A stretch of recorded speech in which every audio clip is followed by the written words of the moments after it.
और आज की क्लास का सबसे इम्पोर्टेंट पार्ट, यानी एक ना एक प्रश्न यहां से जरूर पूछा जाता है, डेफिनेशन ऑफ सोशियोलॉजी। वहीं अगर हम फादर ऑफ सोशियोलॉजी की बात करते हैं, मिस्टर ऑगस्ट काम्टे साहब की, जिनकी दो बहुत फेमस किताब है, पॉजिटिव फिलोसफी और पॉजिटिव पॉलिटी, है ना। एक और किताब है कैचिज्म ऑफ पॉजिटिज्म और एक और किताब है religion of humanity. August Comte की क्लास में इसको डिटेल्स में बता दें। साथियों, ऑगस्ट काम्टे साहब को फादर ऑफ सोशियोलॉजी, जैसा कि पिछली क्लासेज में मैंने आपको बताया, सबसे पहले सोशियोलॉजी का नाम इन्होंने सोशल फिजिक्स रखा था। फिर फाइनली इनको पता चला कि एक व्यक्ति क्वेट लेट सोशल फिजिक्स का यूज कर रहा है, तो इन्होंने सोशल फिजिक्स से नाम परिवर्तन करके सोशियोलॉजी रख दी। इन्होंने एक बात कही है कि जो समाज शास्त्र है ना, समाज शास्त्र सभी विज्ञानों की क्या है, रानी। ठीक है ना। अब भाई ये बात इन्होंने इसलिए कही है कि कौन सा ऐसा बाप होगा जो अपने बच्चों को आगे बढ़ना नहीं चाहेगा। प्रत्येक बाप चाहता है ना, तो ये भी तो फादर ही थे। तो इन्होंने कहा कि मेरा सब्जेक्ट है ना जो सभी विज्ञानों की रानी है। इन्होंने एक सिद्धांत दिया था जिसे हम विज्ञानों के संस्करण के नाम से जानते हैं, और वो संस्करण इस तरीके से है, मैं लिख देता हूं। एम, फिर जिसके बाद में ए, फिर पी, फिर सी, और फिर बी और एस, है ना। तो यहां पर जो सबसे पहला विज्ञान हो जाएगा ना, वो एम का मतलब होता है मैथ। यानी ये यूं कहते हैं कि सबसे ऊपर ही ऊपर गणित है जो पूरी तरीके से क्या है, स्वतंत्र है। फिर एम के बाद में उसके नीचे एस्ट्रोनॉमी है, ठीक है ना, यानी खगोल विज्ञान है जो गणित से थोड़ा सा जटिल है और किस पर निर्भर है, ऊपर वाले सब्जेक्ट यानी गणित पर निर्भर है। फिर जिसके बाद में फिजिक्स आ जाएगा।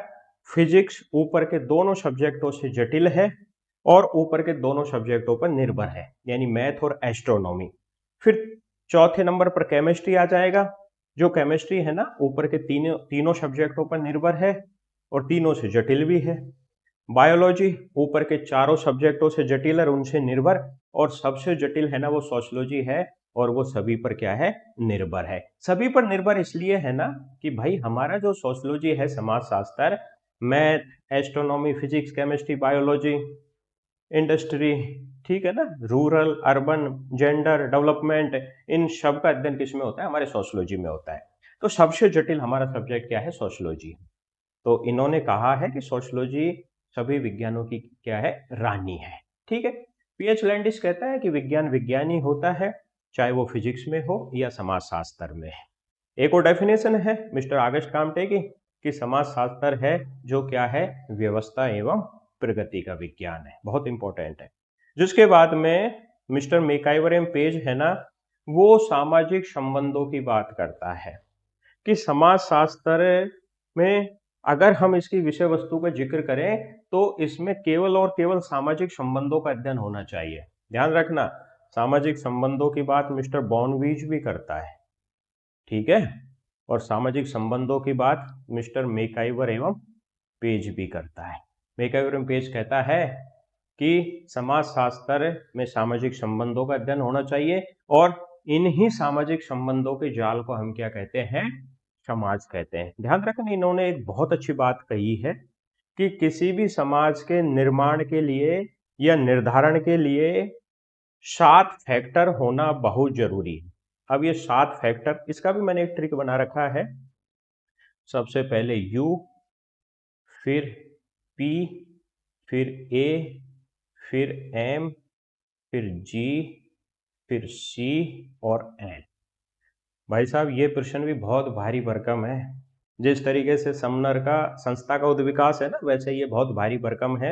ये एक बार पूछा गया था कि निम्नलिखित में से मेकाइवर एम पेज के अनुसार समाज के निर्माण का कौन सा आधार नहीं है।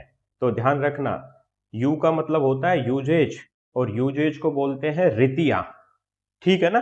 पी का मतलब होता है प्रोसीजर, और प्रोसीजर को बोलते हैं कार्यविधि। जिसके बाद में ए का मतलब होता है ऑथोरिटी, और ऑथोरिटी को बोलते हैं प्राधिकार। एम का मतलब होता है म्यूचुअल एड, और म्यूचुअल एड को बोलते हैं पारस्परिक सहयोग। जी का मतलब होता है ग्रुप एंड डिवीजन, यानी समूह एवं विभाग। सी का मतलब होता है कंट्रोल, यानी समाज को नियंत्रण करने की प्रणाली भी होनी चाहिए। और एल का मतलब होता है लिबर्टी, और लिबर्टी को बोलते हैं स्वतंत्रता। मेकाइवर एम पेज की डेफिनेशन पढ़ोगे तो ये सारी चीजें आ जाएंगी उस डेफिनेशन में। ध्यान रखना, उस डेफिनेशन में यूजेज भी आएंगी, उस डेफिनेशन में प्रोसीजर भी आएंगी, उस डेफिनेशन में authority, mutual aid, group and division, control यानी नियंत्रण, और लिबर्टी यानी स्वतंत्रता। तो मैकइवर पेज ने कहा है कि समाजशास्त्र सामाजिक संबंधों के विषय में है, संबंधों के इसी जाल को हम कहेंगे समाज। मैकइवर पेज ने एक बात और कही है, जहां कहीं भी जीवन है, ठीक है ना, जहां कहीं भी जीवन है वहीं क्या होता है, समाज होता है। ये मैकइवर पेज ने कहा है। मैकइवर पेज की एक बहुत फेमस किताब है जिसे हम सोसाइटी के नाम से जानते हैं, है ना। और मैकइवर पेज ने एक बात और कही है कि मधुमक्खियों में भी समाज पाया जाता है, ठीक है ना। और मैकइवर पेज ने एक बात और कही है कि हम समितियों के तो सदस्य हो सकते हैं लेकिन संस्थाओं के सदस्य नहीं हो सकते। और मंदिर, मस्जिद, गुरुद्वारा, ये सारे के सारे जो मूर्त स्वरूप है ये समितियां हैं। ये बात भी मैकइवर पेज ने कहा है। राज को एक महासमिति का दर्जा दिया है, ये प्रश्न भी पूछा गया है कि राज है ना, राज एक महासमिति है, ठीक है। ये बात भी किसने कही है, मैकइवर एवं पेज ने कही है। आगे पढ़ेंगे हम इनके बारे में डिटेल्स में, तब और अच्छे ढंग से मैं आपको करा दूंगा, ठीक है। तो यहां पर आपको समझ जाना चाहिए कि समाज सामाजिक संबंधों के विषय में है। जिसके बाद में मिस्टर ऑगबर्न ऑफ निमकॉफ की चर्चा करते हैं। ऑगबर्न और निमकॉफ ने सांस्कृतिक विलंबना का सिद्धांत दिया था, कल्चरल लैग थ्योरी। ध्यान रखना, प्रौद्योगिकी विलंबना एक होती है, प्रौद्योगिकी विलंबना, ठीक है, टेक्नोलॉजिकल लैग। तो ये जो भाई साहब प्रौद्योगिकी विलंबना है ना, प्रौद्योगिकी विलंबना की तो बात कौन करता है, मैकइवर पेज करता है। और सांस्कृतिक विलंबना की बात कौन करता है, मिस्टर ऑगबर्न ऑफ निमकॉफ करता है। ऑगबर्न और निमकॉफ यूं कहता है, दो रूप होते हैं संस्कृति के, है ना। एक तो भौतिक संस्कृति होती है और जिसके बाद में एक अभौतिक संस्कृति होती है। भाई जो हमें दिखाई दे रही है वो भौतिक, यानी मकान भौतिक संस्कृति हो सकती है, कपड़े भौतिक संस्कृति हो सकते हैं, गाड़ी घोड़े भौतिक संस्कृति हो सकते हैं, जमीन जायदाद भौतिक संस्कृति हो सकती है। लेकिन विचारों की बात करें, ठीक है ना, मूल्यों की बात करें, परंपरा प्रथाओं की बात करें, ये सारे के सारे किस में आ जाएंगे, अभौतिक में आ जाएंगे। तो यहाँ पर ऑगबर्न ऑफ निमकॉफ यूं कहता है कि चाहे भौतिक से अभौतिक पिछड़ जाए या अभौतिक से भौतिक पिछड़ जाए, जब ये पिछड़ापन होता है ना, इसे हम कहेंगे सांस्कृतिक विलंबना, यानी कल्चरल लैग थ्योरी, ठीक है। यहां पर इन्होंने समाजशास्त्र की भी डेफिनेशन दी है। ध्यान रखना, समाजशास्त्र मनुष्य के सामाजिक जीवन तथा इससे संबंधित। अब इसकी डेफिनेशन में एक तो संस्कृति आ जाएगा, एक प्राकृतिक आ जाएगा, एक पर्यावरण आ जाएगा, एक वंशानुक्रम आ जाएगा, एक समूह विषयक कारक आ जाएगा। ध्यान रखना, जिसमें संस्कृति का अध्ययन होता हो, जिसमें प्राकृतिक का अध्ययन हो, पर्यावरण का अध्ययन हो, वंशानुक्रम का अध्ययन हो, समूह विषयक कारकों का अध्ययन हो, दैट इज सोशियोलॉजी। और इन सब से संबंधित जो अध्ययन है ना, वही किसमें किया जाता है, समाजशास्त्र में किया जाता है, ठीक है। जिसके बाद में एक व्यक्ति किम्बल यंग, ये बहुत इंपॉर्टेंट डेफिनेशन है, ठीक है। ये कहते हैं कि समाजशास्त्र समूह में मनुष्यों के व्यवहारों का अध्ययन करता है। इसका एक ट्रिक है, इस ट्रिक से याद कर लेना, YOUNG। यंग का मतलब क्या होता है, जवान, ठीक है। तो जो यूथ होती है ना, जो जनरेशन होती है, वो समूह बनाकर कहीं पिकनिक पर जाते हैं, है ना। और उनके साथ जो गाइड होता है वो उनको ऑब्जर्व कर रहा होता है कि कौन सी यंग जनरेशन या कौन सा लड़का लड़कियां क्या हरकत कर रहे हैं। तो इन सब का जो अध्ययन करता है ना, वो सोशियोलॉजी करता है, समूह में मनुष्यों के व्यवहारों का अध्ययन। ये बात कहता है किम्बल यंग। फिर एक व्यक्ति मॉरिस गिन्सबर्ग, ठीक है। समाजशास्त्र की विषय वस्तु को 4 भागों में बांटा है मिस्टर मॉरिस गिन्सबर्ग ने। ये कहते हैं कि मानवीय अंतरक्रिया, अंतर संबंध, उनके परिणाम और उनकी दशाओं का अध्ययन कौन करता है, सोशियोलॉजी करता है। बहुत इंपॉर्टेंट है, ठीक है। मानवीय अंतरक्रिया, अंतर संबंध, परिणाम और उनके दशा का अध्ययन कौन करेगा, मॉरिस गिन्सबर्ग करेगा। इसको भी मैंने एक ट्रिक बना रखी है, देखो साहब, मॉरिस का मतलब हो गया मॉरिशस, ठीक है। मॉरिस का मतलब हो गया मॉरिशस, और मॉरिशस एक देश है।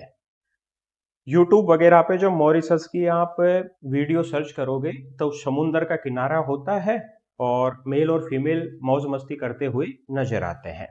तो होता यूं है कि एक व्यक्ति मॉरिशस जाता है, मेरी तरह सीधा साधा व्यक्ति होता है और पहली बार वो ऐसी जगह पर गया है ना।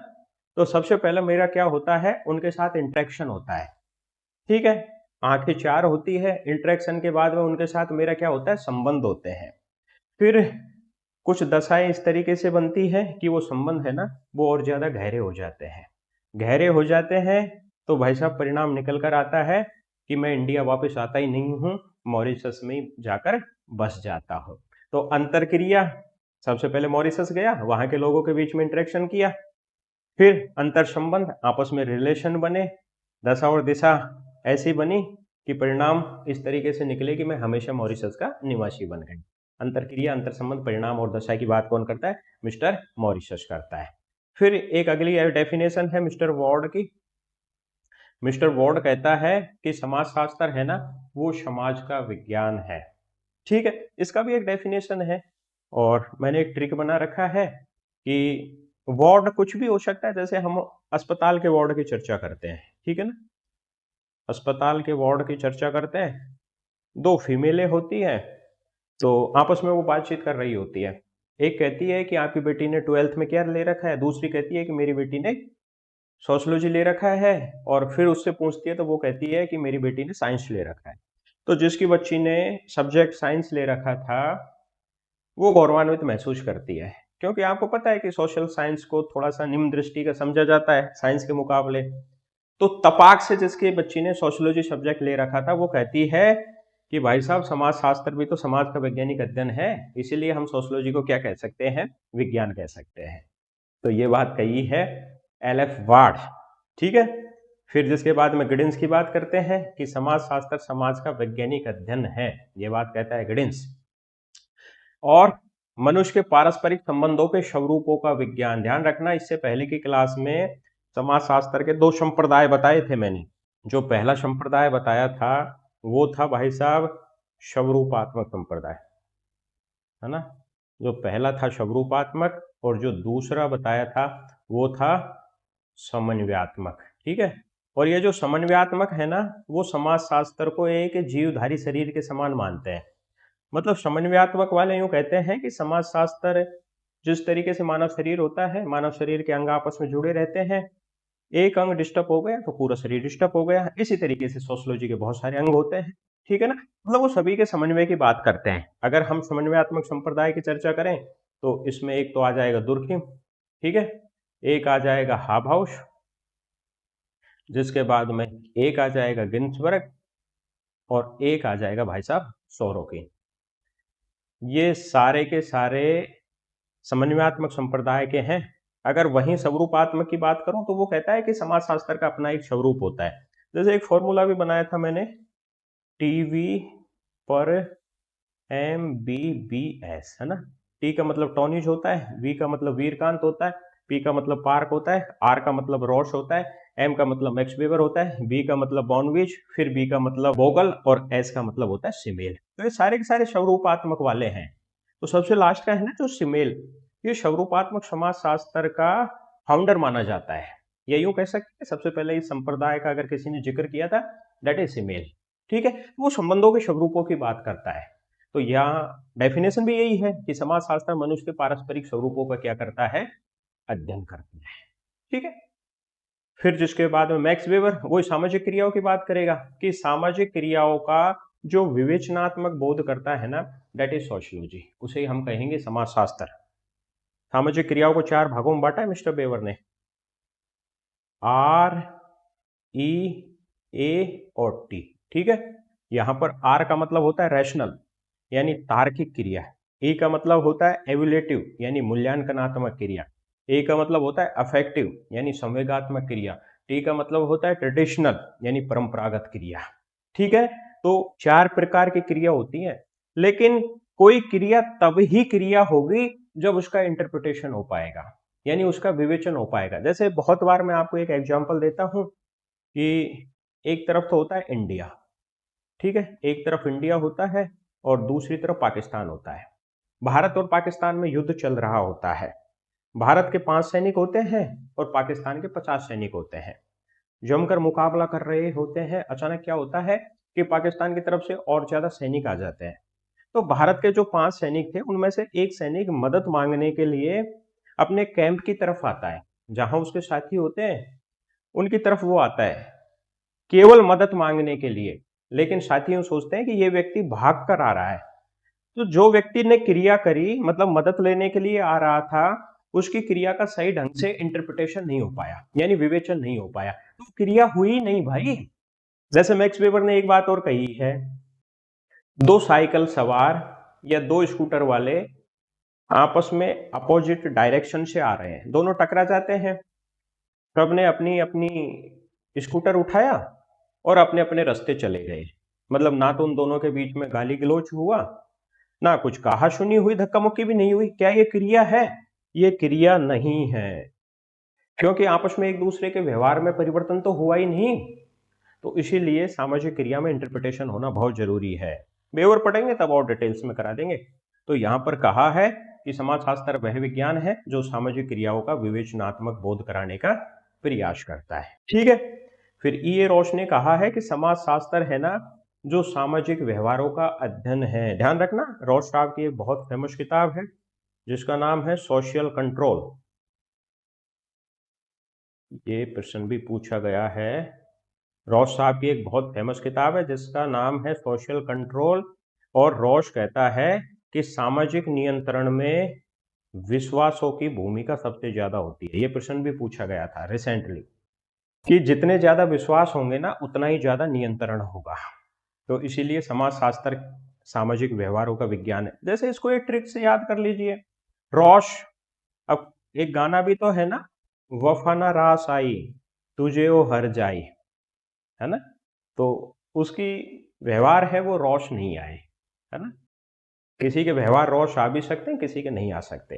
तो सामाजिक व्यवहारों का अध्ययन समाजशास्त्र करता है, जिसके बाद में ऑडम की बात करते हैं। ठीक है। ऑडम साहब यूं कहता है कि समाजशास्त्र वह विज्ञान है जो क्या करता है, समाज का अध्ययन करता है। ठीक है। एक बार मैं रिमाइंडर कर देता हूं ताकि बहुत अच्छे से आपको समझ आ जाएगा। समाजशास्त्र व्यवस्था एवं प्रगति का विज्ञान है, या समाजशास्त्र सभी विज्ञानों की रानी है। ये बात ऑगस्ट काम्टे ने कही है। समाजशास्त्र सामाजिक संबंधों के विषय में है, और सामाजिक संबंधों के इसी जाल को हम समाज कहते हैं, मिस्टर मैकआइवर एम्पेज। फिर समाजशास्त्र सामाजिक जीवन से संबंधित संस्कृति, पर्यावरण, वंशानुक्रम और समूह विषयक कारकों का अध्ययन करता है। ठीक है ना। दो संस्कृति बताई, भौतिक और अभौतिक संस्कृति, और सांस्कृतिक विलंबना का सिद्धांत भी किसने दिया था? ऑकबर्न एवं निमकॉफ ने दिया था। फिर समूह में मनुष्यों के व्यवहार का अध्ययन करेगा समाजशास्त्र, ये बात किम्बल यंग ने कही है। मॉरिस गिन्सबर्ग वही अंतरक्रिया, अंतर संबंध, परिणाम और दशाओं की बात करता है। वार्ड है ना, वो यूं कहता है कि समाजशास्त्र समाज का विज्ञान है। गिडिंस कहता है कि समाजशास्त्र समाज का वैज्ञानिक अध्ययन है। और जॉर्ज सिमेल है वो संबंधों के स्वरूपों की बात करेगा। ठीक है। स्वरूपात्मक संप्रदाय के फाउंडर या प्रवर्तक माने जाते हैं मिस्टर जॉर्ज सिमेल। फिर जिसके बाद में मैक्स वेबर सामाजिक क्रियाओं की बात करता है, लेकिन सामाजिक क्रियाओं में वो इंटरप्रिटेशन की भी बात करेगा। ठीक है। फिर जिसके बाद में रोश कहता है समाजशास्त्र सामाजिक व्यवहारों का विज्ञान है। फिर ऑडम कहता है कि समाजशास्त्र वह विज्ञान है जो क्या करता है, समाज का अध्ययन करता है। ध्यान रखना भाई साहब, डेफिनेशन ये तो फिर भी छोटी डेफिनेशन है, कई डेफिनेशन बहुत बड़ी होती है। हम डेफिनेशन को याद करने का प्रयास करते हैं, उनको याद मत करो। उनके जो प्रमुख कीवर्ड है ना, उन प्रमुख कीवर्डों को पकड़ा करो। अगर कीवर्ड पकड़ में आ जाएंगे तो डेफिनेशन पकड़ में आ जाएगी। जैसे अब हम ऑकबर्न की चर्चा करते हैं, इसमें कीवर्ड जैसे कोई डेफिनेशन जिसमें वंशानुक्रम आ गया, समूह विषयक कारक आ गया, ऑकबर्न ने निमकॉफ कर देना। किम्बल यंग आ गया, समूह में मनुष्यों के व्यवहारों का अध्ययन। मॉरिस गिन्सबर्ग आ गया, 4 कीवर्ड है, अंतर संबंध, फिर जिसके बाद में अंतःक्रिया, परिणाम और उनकी दशा। जिसके बाद में स्वरूप, संबंधों के स्वरूप, जॉर्ज सिमेल आ गया। सामाजिक क्रिया और उसका इंटरप्रिटेशन, मैक्स वेबर आ गया। ठीक है। फिर आगे बढ़ते हैं, जिसके बाद में क्यूबर की चर्चा करते हैं। क्यूबर कहते हैं कि मानव संबंधों के वैज्ञानिक ज्ञान की शाखा है ना, मतलब ये भी मानव संबंधों के उनका वैज्ञानिक तरीके से अध्ययन की बात करता है मिस्टर क्यूबर, ठीक है। मैक्स वेबर वही सामाजिक संबंध और कृत्यों की बात करता है। जॉनसन है ना, वो समूह की बात करता है। जॉनसन कहता है कि समाजशास्त्र सामाजिक समूहों का विज्ञान है। ये प्रश्न भी पूछा गया था कि समाजशास्त्र में सामाजिक समूहों की बात कौन करता है, मिस्टर जॉनसन करता है। लेकिन वो कहता है कि ऐसा नहीं है कि कोई जगह जहां पर 10-20 व्यक्ति बैठे हुए हैं, क्या वो समूह कहलाएगा? वो समूह तब ही कहलाएगा जब उनके बीच में अंतःक्रिया है। जैसे हम ट्रेन की चर्चा करते हैं, ठीक है। अब ट्रेन में जा रहे हैं और एक डिब्बे में भाई एटलीस्ट 50-60 व्यक्ति तो होते हैं। अब क्या वो समूह है? नहीं। जब तक उनके बीच में बातचीत नहीं होगी तब तक हम उसे समूह नहीं कह सकते। तो समाजशास्त्र समूह का अध्ययन करता है, लेकिन समूहों के लिए भी आपस में अंतःक्रिया होना जरूरी है। इसकी बात की है मिस्टर जॉनसन ने। ध्यान रखना, एक बात और बताता हूं, हमारे सोशियोलॉजी में मिस्टर जॉनसन भाई साहब एक ऐसे व्यक्ति हैं जो यूं कहते हैं कि समाज है ना वो मूर्त होता है। ध्यान रखना, वैसे तो जो समाज होता है ना वो अमूर्त होता है, लेकिन जॉनसन एक ऐसे व्यक्ति थे जिन्होंने कहा था कि समाज है ना जो मूर्त होता है। वो इन्होंने इसलिए कहा कि इन्होंने समाज की विशेषता बताई है, जिसमें एक विशेषता बताई है निश्चित भौगोलिक क्षेत्र। हालांकि एक विशेषता प्रजनन भी बताई है, एक विशेषता इन्होंने संस्कृति भी बताई है। तो निश्चित भौगोलिक क्षेत्र है तो भाई हम उसे एक तरीके से देख सकते हैं ना कि कोई समाज यहां तक है, तो वो अपने आप में क्या हो जाएगा, मूर्त हो जाएगा। ये बात भी मिस्टर जॉनसन ने कही है। गिलिन एम गिलिन की चर्चा करते हैं, कल्चरल सोशियोलॉजी इनकी किताब है गिलिन एम गिलिन की, है ना। ये कहते हैं कि समाजशास्त्र जब व्यक्ति एक दूसरे के संपर्क में आते हैं और संपर्क में आने के बाद उनके बीच में जो अंतःक्रिया होती है, उसे ही अंतःक्रिया का अध्ययन कौन करता है, सोशियोलॉजी करता है, ठीक है। देखो यहाँ पर दो व्यक्ति हैं, गिलिन एम गिलिन, और एक व्यक्ति को हम गिलक्रिस्ट मान लेते हैं, एक ऑस्ट्रेलिया का खिलाड़ी था ना गिलक्रिस्ट, और एक व्यक्ति को हम अपने देश का क्रिकेट खिलाड़ी शुभमन गिल मान लेते हैं। इसको इस तरीके से याद रखना, जब ऑस्ट्रेलिया का गिलक्रिस्ट और हमारे देश का शुभमन गिल आपस में मिलते हैं तो आपस में अंतःक्रिया होती है, दोनों के बीच में बातचीत करते हैं, एक दूसरे के विचार शेयर करते हैं। तो ये जो अंतःक्रिया का अध्ययन करता है ना, यही सोशियोलॉजी करता है। इसकी बात करता है गिलिन एम गिलिन, ठीक है। और चार्ल्स कूले, इनकी एक बहुत फेमस किताब है human nature and social order, मैं लिख देता हूँ, ठीक है। भाई साहब चार्ल्स कूले साहब है ना, वो कहते हैं कि समाजशास्त्र एक कलात्मक विज्ञान है। ध्यान रखना, समाजशास्त्र एक शिल्प है। एक ये प्रश्न भी बनकर तैयार होता है, समाजशास्त्र एक शिल्प है, ये बात तो कही है सी राइट मिल्स ने, है ना। और समाजशास्त्र एक कलात्मक विज्ञान है, ये बात कही है भाई साहब चार्ल्स कूले ने। आपको पता होना चाहिए चार्ल्स कूले का जो नाम है ना वो सोशलाइजेशन से जुड़ा हुआ है, यानी सामाजिकरण से, ठीक है। मिस्टर चार्ल्स कूले ने आत्मदर्पण का सिद्धांत दिया था। मिस्टर चार्ल्स कूले है ना, इन्होंने आत्मदर्पण का सिद्धांत दिया। मिस्टर चार्ल्स कूले यूं कहता है कि समाज एक तरीके से आईना होता है, एक तरीके से मिरर होता है, और इस आईने में व्यक्ति खुद के चेहरे को देखता है, और चेहरे को देखने के बाद में 3 तरीके के विचार उसके मन में आते हैं कि समाज मेरे बारे में क्या सोचता है, पहला विचार। दूसरा कि समाज की सोच के अनुसार मैं क्या सोचता हूं, 2 विचार। फाइनली निष्कर्ष निकालता है कि मैं कैसा हूं, अच्छा या बुरा, 3 विचार है। तो आत्मदर्पण का सिद्धांत किसने दिया था, मिस्टर चार्ल्स कूले ने दिया था। ध्यान रखना मिस्टर चार्ल्स कूले प्राथमिक एवं द्वितीयक समूह की भी बात करते हैं, मैं लिख भी देता हूं। मिस्टर चार्ल्स कूले साहब है ना, वो प्राथमिक एवं द्वितीयक समूह की बात करते हैं। प्राथमिक समूह में परिवार, पड़ोस, मित्र मंडली, ये प्रश्न भी पूछा गया है। परिवार प्लस पड़ोस और मित्र मंडली, ठीक है, ये किस में आ जाते हैं, प्राथमिक समूह में आते हैं, है ना।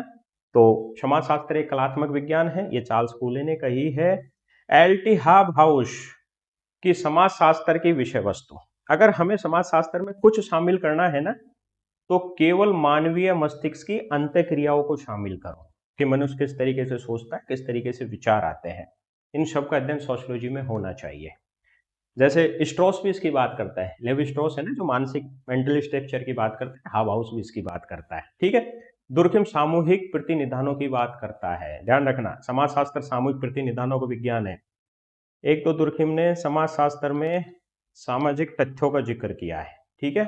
फिर जिसके बाद में दुर्खिम साहब है ना, उसने सामूहिक प्रतिनिधानों का जिक्र किया है, और जिसके बाद में दुर्खिम साहब है ना, उसने सामाजिक चेतना का जिक्र किया है। ये तीनों चीजें सोशियोलॉजी में होनी चाहिए। सबसे पहले सोशल फैक्ट, कलेक्टिव रिप्रेजेंटेशन और कलेक्टिव कॉन्शियसनेस। सामाजिक तथ्य अनुभव करने, विचार करने, क्रिया करने के तरीके हो सकते हैं, बस उनका निरीक्षण और परीक्षण होना चाहिए। और सामाजिक तथ्यों के पीछे सामूहिक प्रतिनिधान यानी कलेक्टिव रिप्रेजेंटेशन की भावना जुड़ी रहती है। जैसे हम तिरंगे की चर्चा करते हैं, ठीक है, हम तिरंगे की चर्चा करते हैं।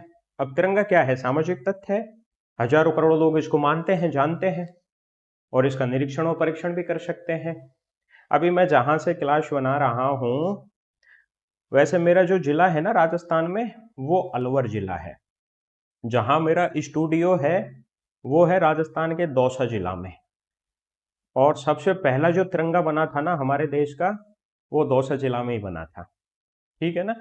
पंडित नवल किशोर शर्मा जी जैसे महान क्रांतिकारी विचारक हमारे जिले से ताल्लुकात रखते हैं, ठीक है। जैसे तिरंगे की चर्चा करें, तिरंगा सामाजिक तथ्य हो गया, लेकिन तिरंगा तब तक ही तिरंगा है जब उसके बारे में अवेयरनेस होगी, उसके प्रति लोगों की श्रद्धा भाव होगी, आस्था होगी। कई लोग तिरंगे का अपमान कर देते हैं, ठीक है ना, तो वो तिरंगा सामाजिक तथ्य नहीं हो सकता। तो मतलब एक तरीके से जब कलेक्टिव कॉन्शियसनेस होगी, सभी लोगों के उसके प्रति चेतना होगी ना, तभी वो रिप्रेजेंट कर पाएगा। तो इन तीनों की बात कौन करता है? मिस्टर दुर्खिम करता है। पार्क एवं बर्गेश, समाजशास्त्र सामूहिक व्यवहारों का विज्ञान है, ठीक है ना। सामूहिक व्यवहार, अब देखो यहां पर एक शब्द निकल कर आ गया, पार्क, ठीक है ना। अब पार्क अपने आप में कोई गार्डन भी हो सकता है ना। गार्डन को हम उद्यान बोलते हैं। अब सामूहिक व्यवहार, गार्डन में सारे के सारे लोग हैं ना, वो एक जैसा व्यवहार कर रहे हैं। मतलब एक ट्रैक होता है जिसमें कुछ लोग रनिंग करते हैं, कुछ लोग है ना जॉगिंग कर रहे होते हैं, कुछ लोग एक्सरसाइज कर रहे होते हैं, कुछ लोग मेडिटेशन कर रहे हैं। तो उनका क्या होता है? कलेक्टिव व्यवहार होता है, सामूहिक व्यवहार होता है। पार्किंग बर्गेश करता है। और समाजशास्त्र समूहों में मनुष्यों के व्यवहारों का अध्ययन करता है। समूह में मनुष्यों का व्यवहारों का अध्ययन, समझ जाना, पिकनिक पर लोग गए तो यंग है। और वफा ना रास आई तुझे वो हर जाई, यानी समाजशास्त्र मनुष्यों के व्यवहारों का अध्ययन करेगा। तो व्यवहारों का अध्ययन करेगा वो कौन है? रॉस है। और व्यवहारों का विज्ञान है वो कौन है? पार्क एवं बर्गेस है, ठीक है। और फिर जिसके बाद में फेयरचाइल्ड की एक डेफिनेशन निकल कर आती है। एक बहुत फेमस बुक है फेयरचाइल्ड की, डिक्शनरी ऑफ सोशियोलॉजी, है ना। ये कहते हैं मनुष्य एवं मानवीय पर्यावरण के मध्य, मनुष्य और मानवीय पर्यावरण के बीच में जो संबंध है ना, उन संबंधों का अध्ययन कौन करता है? सोशियोलॉजी करता है। अंतर क्रिया, अंतर संबंध, परिणाम और दशा की बात कौन करेगा? मॉरिस गिन्सबर्ग करेगा। और वंशानुकरण और समूह विषयक कारक, इनकी बात कौन करेगा? ऑगबर्न एवं निम्कॉफ करेगा। सामाजिक क्रिया के विवेचनात्मक की बात कौन करेगा? मिस्टर मैक्स वेबर करेगा। सामाजिक संबंधों की बात कौन करेगा? मैकइवर पेज करेगा, ठीक है ना। समाजशास्त्र एक ऐसा विज्ञान है जो समाज का अध्ययन करेगा, इसकी बात कौन करेगा? ऑडम करेगा। समाजशास्त्र समाज का वैज्ञानिक अध्ययन है, इसकी बात कौन करेगा? गिडिंस करेगा। समाजशास्त्र समाज का विज्ञान है, इसकी बात कौन करेगा? वार्ड करेगा। ये मेरे उंगलियों पे रटे हुए हैं। ये तो क्या आप लोगों को दिखाने के लिए और थोड़ी सी समझ शक्ति है ना वो अच्छी हो जाए, इसलिए मैं ये नोट्स वगैरह यहाँ पर प्रदर्शित करता हूँ। बाकी ऐसे मैं इस क्लास को 10 मिनट में मैं कंप्लीट कर सकता हूँ, लेकिन वही है, आधा आपके समझ में आएगा, आधा नहीं आएगा। तो ट्रिक से याद करो, हर चीज ट्रिक से याद करोगे तो बहुत अच्छे से समझ में आ जाएगा। और लुंडबर्ग की चर्चा करते हैं। तो ये लुंडबर्ग साहब है ना, ये कहते हैं कि वैज्ञानिक विधि के द्वारा प्राप्त मानव के सामाजिक व्यवहारों से संबंधित जो सामान्यीकरण होता है ना, वो किस में किया जाता है? सोशियोलॉजी में किया जाता है। प्रकल्पना के बारे में एक बहुत अच्छी बात कही है लुंडबर्ग ने, कि प्रकल्पना है ना वो काम चलाऊ, प्रकल्पना एक काम चलाऊ आधार होता है। यह बात किसने कही है? मिस्टर लुंडबर्ग ने कही है। एक बार फिर मैं रिमाइंडर कर देता हूं। ये जो क्यूबर साहब है ना, वो कहता है कि मानव के संबंधों की वैज्ञानिक ज्ञान की शाखा का जो अध्ययन करेगा सोशियोलॉजी करेगा। मैक्स वेबर सामाजिक संबंध और कृत्यों की बात करता है, सामाजिक क्रिया और उनके विवेचना की भी बात करता है। जॉनसन समूह की बात करता है, लेकिन समूह तब ही समूह है जब उनके बीच में आपस में इंटरेक्शन है। गिलिन एम गिलिन आपस में मिलेंगे, गिलक्रिस्ट मिलेगा, सुमन मिलेगा, अंत्यक्रिया होगी, उनका अध्ययन ही कौन करेगा? सोशियोलॉजी करेगा। फिर चार्ल्स कूले कलात्मक विज्ञान है, ध्यान रखना। आर्ट, समाजशास्त्र क्या है? एक आर्ट है। समाजशास्त्र एक आर्ट है, इसकी बात करता है कूले, और समाजशास्त्र एक क्राफ्ट है, इसकी बात करता है मिस्टर मिल्स, ठीक है ना। और मिस्टर एल.टी. हाब हाउस है ना, वो मानवीय मस्तिष्क, मतलब यूं समझ जाना कि हाब हाउस, अब यहां पर एक शब्द निकल कर आता है हाउस, और हाउस को बोलते हैं घर। और कई घर ऐसे होते हैं जिनमें बहुत ज्यादा स्ट्रेस होता है, स्ट्रेस को बोलते हैं तनाव। तो दो व्यक्ति हो गए, एक तो हाफ हाउस हो गया, एक स्ट्रेस हो गया, ये दोनों मेंटल स्ट्रक्चर की बात करते हैं कि सोशियोलॉजी मानसिक संरचना का अध्ययन करेगा, ठीक है। और पार्क एम परकेस वो सामूहिक व्यवहारों का विज्ञान, ठीक है ना। और समूह में मनुष्यों के व्यवहारों का अध्ययन ये किम्बल यंग करेगा, ठीक है। और व्यवहार, किसी के व्यवहार रॉस आए, किसी के नहीं आए, उनकी बात कौन करेगा? ये रॉस करेगा, ठीक है। और फेयर चाइल्ड की बात करते हैं, ये मनुष्य और मानवीय पर्यावरण के बीच संबंधों की बात करता है। लुंडबर्ग वैज्ञानिक विधि के द्वारा मानव के व्यवहार से संबंधित जो सामान्यीकरण होता है उसका अध्ययन कौन करेगा? सोशियोलॉजी करेगा। फिर आगे बढ़ जाते हैं। और ई बोगार्ड्स, ध्यान रखना, बोगार्ड्स एक बात कहता है, marriage is an institution to man and women entering in family life. विवाह स्त्री पुरुषों के पारिवारिक जीवन में प्रवेश करने की संस्था है, इसकी बात कही है मिस्टर ये बोगार्ड्स ने। ये कहते हैं कि समाजशास्त्र उन विधियों का अध्ययन है जिसमें सामाजिक अनुभव वैज्ञानिक प्रेरणा के द्वारा मनुष्य को विकसित करने, उन्हें बुद्धिमान बनाने और उनको दबाने का काम करता है। अब इसको इस तरीके से याद कर लो कि विवाह स्त्री पुरुषों के पारिवारिक जीवन में प्रवेश करने की संस्था है। कोई स्त्री किसी पुरुष के जीवन में आई हमारी कुछ फीमेल को बुरा लगेगा, बाकी एक इसको जॉक समझना है ना, जैसे ही फीमेल आई तो भाई साहब अपने पति को दबाने का काम करती है, ठीक है ना। शिवम प्रबुद्ध होने का प्रयास करती है, मतलब मैं ही बुद्धिमान हूं, तो प्रबुद्ध और दबाना ये दोनों चीजें आ जाए तो बोगार्ड्स करते हैं, ठीक है। ट्रिक अपने हिसाब से कोई भी कर देना। फिर यंग एवं मेके की बात करते हैं, सामाजिक जीवन की संरचना का वैज्ञानिक अध्ययन ही क्या है? समाजशास्त्र है। अर्नोल्ड ग्रीन की चर्चा करते हैं कि मनुष्य के सामाजिक संबंधों का समन्वयात्मक और सामान्यीकृत विज्ञान ही सोशियोलॉजी है। जी डंकल मिचेल की चर्चा करते हैं, और मानव समाज के संरचनात्मक स्वरूपों का वर्णात्मक एवं विश्लेषणात्मक विज्ञान ही क्या है? सोशियोलॉजी है। एलेक्स इंकल्स, सामाजिक क्रियाओं की व्यवस्था और अंतर संबंधों का अध्ययन। आपको पता है एलेक्स इंकल्स की एक बहुत फेमस किताब है, और उस किताब का नाम है व्हाट इज सोशियोलॉजी। मैं लिख भी देता हूं, व्हाट इज सोशियोलॉजी, है ना। और ये व्हाट इज सोशियोलॉजी है ना, ये 1965 में आई थी, ठीक है। इन्होंने समाजशास्त्र के विषय वस्तु के निर्धारण के 3 पथ बताए हैं। ये प्रश्न नेट की परीक्षा में तो क्या बहुत बार पूछा है। जैसे 3 पथ बताए हैं, सबसे पहले ये हिस्टोरिकल पाथ की चर्चा करता है, यानी ऐतिहासिक पथ, ठीक है। जिसके बाद में दूसरे नंबर पर ये अनुभवात्मक पक्ष की चर्चा करता है, अनुभवात्मक पथ की। और तीसरा ये विश्लेषणात्मक पथ की बात करता है। भाई जब समाजशास्त्र का निर्माण हुआ 1838 में, तो स्टार्टिंग के विचारक है ना, इस बात के लिए प्रयासरत थे कि काम्टे ने जन्म तो दे दिया, लेकिन हम इस विषय में क्या क्या शामिल करें, मतलब इसका सिलेबस क्या क्या होना चाहिए। तो एलेक्स इंकल्स ने कहा कि इसमें कुछ भी शामिल करो, लेकिन 3 बातों का ध्यान रख लो। पहला तो इतिहास में क्या क्या हुआ है, किसने क्या किया है, उसको आप जान लीजिए, ताकि आइडिया आ जाएगा कि अभी हम सोशियोलॉजी में क्या रखें। दूसरे नंबर पर कहता है कि आप स्वयं अनुभव करो, फिर अनुभव के आधार पर आप विषय वस्तु निर्धारित करो। तीसरे नंबर पर वो एनालिसिस की बात करता है कि विश्लेषण करो, तुलना करो, आपस में जोड़ तोड़ करो, और तब विषय वस्तु का निर्धारण करो। तो 3 पथ बताए, ऐतिहासिक, अनुभवात्मक और विश्लेषणात्मक। एक बात और कहता है एलेक्स इंकल्स, बहुत भारी भरकम डेफिनेशन है, कि समाजशास्त्र की ना तो कोई बॉर्डर होती है, मतलब समाजशास्त्र का कोई लिमिटेशन नहीं होता, ना समाजशास्त्र के कोई निर्धारक होते हैं, ठीक है ना। और समाजशास्त्र है ना, वो हमेशा परिवर्तनशील कारकों का अध्ययन करता है, इसीलिए हम इसको एक परिधि में शामिल नहीं कर सकते। ये बात भी किसने कही है? मिस्टर एलेक्स इंकल्स ने कही है। यहां भी ये सामाजिक क्रियाओं की व्यवस्था और अंतर संबंधों की बात करता है। फिर जिसके बाद में शोरोकिन, सामाजिक सांस्कृतिक घटना, सामान्य स्वरूप, प्रारूप, अनेक प्रकार के अंतर संबंधों के सामान्य विज्ञानी सोशियोलॉजी। आपको पता होना चाहिए कि मिस्टर सोरोकिन है ना, उसने 3 प्रकार से संस्कृति को वर्गीकृत किया है। सबसे पहले आइडल संस्कृति, ठीक है, सबसे पहले वो आइडल संस्कृति की बात करता है, फिर आइडिएशनल की बात करता है, और फिर जिसके बाद में वो सनसेट की बात करता है, ठीक है ना।